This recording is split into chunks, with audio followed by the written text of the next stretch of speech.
சுபாஷினி அவர்களோட மறைவுக்கு பின் அவங்களோட கணவரை தேடி பேக் ஒன்று வந்திருக்கு அப்படிங்கிற தகவல் தான் சமீபத்தில் கிடச்சிருக்கு. அது என்ன பேக், அதில் என்ன இருந்திருக்கு, அது எங்கேருந்து வந்திருக்கு அப்படிங்கிற ஏகப்பட்ட தகவலை தான் இந்த ஒரு வீடியோவில் நம்ம பார்க்க போகிறோம். கையல் சீரியல் நடிகை சுபாஷினி அவர்கள் சமீபத்தில் இறந்து போயிருந்தாங்க. அவங்களோட இறப்பு அப்படிங்கிறது எல்லோருக்குமே மிகப்பெரிய ஒரு ஷாக்கிங் தான். ஏன்னா திடீர்னு ஆக்சிடென்ட் ஆகியோ அப்படி இல்லைன்னா அவங்களுக்கு தெரியாமல் ஏதாவது உடல்நிலையில் பிரச்சனை இருந்தோ இந்த மாதிரிலாம் எதுவுமே கிடையாது. அவங்க கணவர் கூட ஏற்பட்டிருந்த பிரச்சனையின் காரணமாக சடனாக ஒரு முடிவெடுத்து அவங்க நம்மளை விட்டு பிரிஞ்சது எல்லோருக்கும் மிகப்பெரிய ஒரு அதிர்ச்சியை ஏற்படுத்தி இருந்துச்சு. சுபாஷினி அவர்களோட மறைவுக்கு பின் தொடர்ந்து ஏகப்பட்ட செய்திகளை நம்ம பார்த்து வந்துட்டு இருக்கோம். அந்த வகையில் சமீபத்தில் தெரிய வந்திருக்க விஷயம் என்ன அப்படின்னா, சுபாஷினி அவர்கள் இறந்தே கிட்டத்தட்ட 8 நாட்களுக்கு மேலே ஆகுது. இந்த ஒரு நிலையில் அவங்களோட கணவரை தேடி பேக் ஒன்று வந்திருக்கு. அண்ட் அந்த ஒரு பேக்கை வந்து சமீபத்தில் அவரோட கைக்கு போயிருக்கு. அது வேற ஒன்றும் கிடையாது, அதில் சுபாஷினியோட பொருட்கள் எல்லாமே இருந்திருக்கு. பொதுவாகவே ஆக்ட்ரஸ் எல்லாம் பார்த்தீங்கன்னா ஏகப்பட்ட ஷெடியூலில் வந்து பிஸியாக இருப்பாங்க, ஏகப்பட்ட ஷூட்டிங் ஸ்பாட் போவாங்க. இதனால் அவங்க என்ன பண்ணுவாங்கன்னா எங்கெங்கே கமிட் ஆகியிருக்காங்களோ அது எங்கே நடக்குது அப்படிங்கிறத பார்த்து அந்த செட்டில் போயிட்டு அவங்களோட துணிமணிகள் எல்லாத்தையுமே வச்சுருவாங்க, அவங்களோட பொருட்கள் எல்லாத்தையுமே முன்கூட்டியே ஏற்பாடு பண்ணி வச்சுருவாங்க.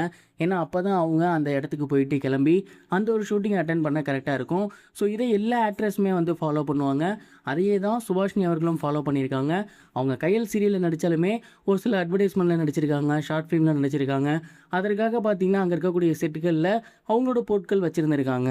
அப்படி சுபாஷினி அவர்கள் சமீபத்தில் கமிட் ஆகியிருந்த ப்ராஜெக்டில் அவங்களோட பொருட்கள் எல்லாமே இருந்திருக்கு, அவங்களோட துணிமணிகள் இருந்திருக்கு, அவங்க சம்மந்தப்பட்ட ஏகப்பட்ட பொருட்கள் இருந்திருக்கு.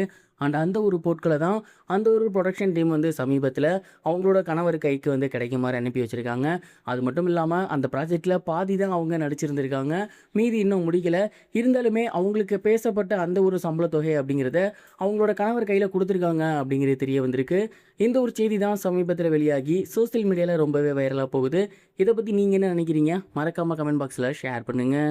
இது ஒரு புறம் இருக்க, ஆக்டர் விஜய் மேலும் ஒரு படம் பண்ண போகிறாரு அப்படிங்கிற தகவல் வெளியாகி சோசியல் மீடியாவில் விஜய் ரசிகர்களுக்கு மிகப்பெரிய ஒரு அதிர்ச்சியை ஏற்படுத்தியிருக்கு. அதே நேரம் ஒரு சந்தோஷத்தையும் ஏற்படுத்தியிருக்கு அப்படின்னு தான் சொல்லணும். தளபதி விஜய் அவர்களோட கடைசி படமாக ஜனநாயகன் படம் பொங்கலுக்கு ரிலீஸ் ஆகிறதாக இருந்துச்சு. ஆனால் அப்போ ஏற்பட்டிருந்த ஒரு சில சர்டிஃபிகேட் இஷ்யூ காரணமாக அந்த படம் ரிலீஸ் ஆகாமல் இருந்துச்சு. ஒரு வழியாக எலெக்ஷன் முடிஞ்சு தான் வரும் அப்படிங்கிற மாதிரி சொல்லியிருந்தாங்க. இந்த ஒரு நிலையில் அந்த படம் சமீபத்தில் லீக் ஆனது மிகப்பெரிய ஒரு பரபரப்பை எல்லாருக்கும் ஏற்படுத்தி இருந்துச்சு. கிட்டத்தட்ட இந்த ஒரு லீக்னால அந்த ப்ரொடக்ஷன் டீமுக்கு 500 கோடி ரூபாய் நட்ட வரும் அப்படிங்கிறது தெரிய வந்திருக்கு. இது அந்த ஒரு ப்ரொடக்ஷன் டீமுக்கு மிகப்பெரிய ஒரு நஷ்டம். அதனால் விஜய் அவர்கள் சமீபத்தில் ஒரு முடிவு எடுத்திருக்காராமா, ஜனநாயகன் படத்துக்காக சம்பளமே வாங்காமல் அந்த ஒரு ப்ரொடக்ஷனுக்கு இன்னொரு படம் பண்ணி தர போகிறாராமா. அண்ட் அதுலேயும் குறிப்பாக இந்த ஒரு படத்தை அவரோட ரொம்ப நெருங்கிய நண்பர்களாக இருக்கக்கூடிய அட்லி, அப்படி இல்லைனா லோகேஷ் கனகராஜ், நெல்சன், இவங்க 3 பேத்தில் யாரோ ஒருத்தர் தான் கடைசி படத்தை பண்ண போகிறாங்க அப்படிங்கிற மாதிரி சொல்கிறாங்க. இது எந்த அளவுக்கு உண்மை அப்படிங்கிறதே தெரியல. பட் இந்த ஒரு பஸ் ரொம்பவே ஸ்ட்ராங்காக மூவ் ஆகிட்டு இருக்கு. இது வரைக்கும் கனெக்டிங் டிவிக்கு சப்ஸ்கிரைப் பண்ணனா மறக்காமல் சப்ஸ்கிரைப் பண்ணிக்கங்க. உடனடி அப்டேட்ஸ் பெறுவதற்கு நோட்டிஃபிகேஷன் பெல்லையும் கிளிக் பண்ணிக்கங்க.